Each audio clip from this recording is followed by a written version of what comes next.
Hello there everyone, welcome to my channel, and then in this tutorial video we will learn how to create a program that will ask the user to give a string, and then our program will reverse the given string using C# programming language. Before we continue, thank you so much to all my viewers, supporters, and subscribers to my channel. Thank you for your support.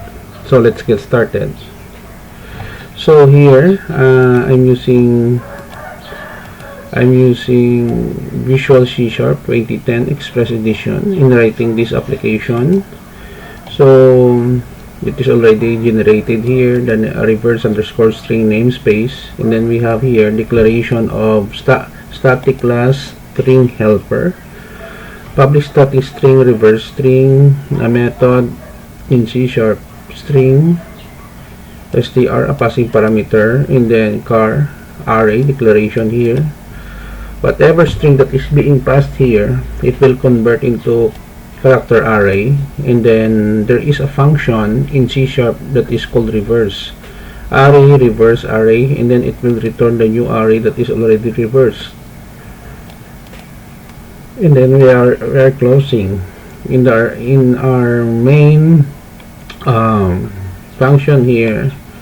We have a new line, console write to reverse a string in C#, the title of our application. Console write, new line again for formatting purposes, and then here we are asking the user to give a string. So original string, console read line, it will accept, and then here we display the original string, and then in this portion of our code we will display the reverse string by calling the string helper reverse string and then passing the parameter original string. Okay, and then read line so that we can see the output, and then we close. I will put a link in the description below where you can download the complete source code in my two websites for free. Okay, so let us run our program. Reverse a string in C#, give a string, let's say for example data, give a string data, so the original string data and reverse string add up. Another one, programming, so the given string programming, and then we have here the reverse string. Excuse me. And then last example, data processing.